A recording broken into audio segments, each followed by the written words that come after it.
Lucas Zidane qui choisit de jouer pour l'Algérie, est-ce que ça vous gêne, Daniel Riolo?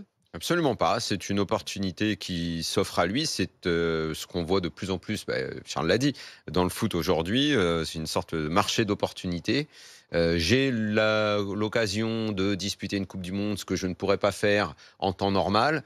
Je vais dans le pays qui m'offre cette possibilité. C'est pas toi, moi ou nous que ça devrait gêner. Si ça doit gêner des gens, c'est plus les Algériens. Parce qu'eux peuvent se dire, on a un mec qui vient jouer chez nous. Quel lien il a avec notre pays? Est-ce qu'il parle la langue? Est-ce qu'il connaît l'hymne? Est-ce qu'il a déjà été attaché à notre pays? Je trouve que Lucas Zidane, il est un peu international. Il est né à Marseille, mais en fait, il a grandi en Espagne. Sa culture, c'est une culture espagnole. C'est là qu'il a fait ses classes footballistiques. Il aurait pu jouer pour la sélection espagnole. On lui a proposé la France. Alors, il est venu dans les sélections de jeunes en France. Mais en fait, Mais il n'avait pas le niveau. il aurait pu faire les trois. Mais comme avec l'équipe de France, de toute façon, il aurait été barré, il n'aurait jamais pu intégrer la sélection DA. Bon, là, moi, je me souviens d'il y a quelques années, j'étais plutôt contre ce marché d'opportunités. Et puis, il y avait une interview assez touchante d'Abdou Diallo, qui était un défenseur du Paris Saint-Germain d'origine sénégalaise. Il avait fait les sélections de jeunes avec la France. Et puis, tout s'était arrêté d'un coup. On ne l'appelait plus parce qu'il n'était pas assez bon.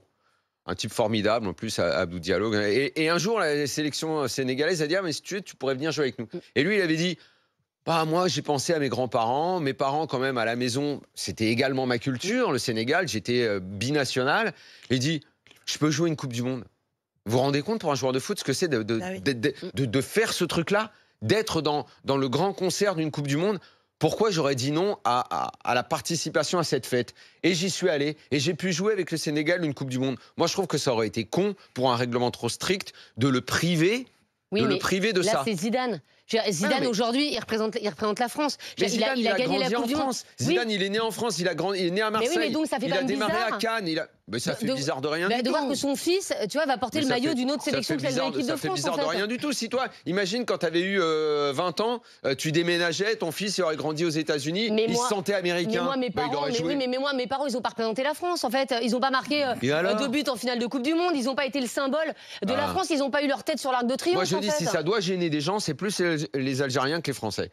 Parce que oui, mais les Algériens, ils n'ont pas de gardien en ce moment. Donc, ils n'ont pas de gardien au niveau. Comme les Algériens n'ont pas de gardien, ils vont en profiter. Moi, je me souviens qu'en 2010, à la Coupe du Monde 2010, il y avait tous les Franco-Algériens qui revenaient jouer avec l'Algérie. Et ça avait gêné énormément de médias et de gens en Algérie qui disaient « Waouh, les mecs, il y en a marre, ils viennent jouer pour l'Algérie, ils connaissent pas la langue, ils connaissent pas l'hymne. » Et ils en avaient marre un petit peu de ces opportunistes. Donc là, ils vont régler le problème. Si ça les gêne ou pas, je suis pas sûr que ça les gêne au fond. Et puis franchement, on s'en fout, quoi. Si lui, il se sent très bien, c'est lui que ça regarde, c'est son cœur.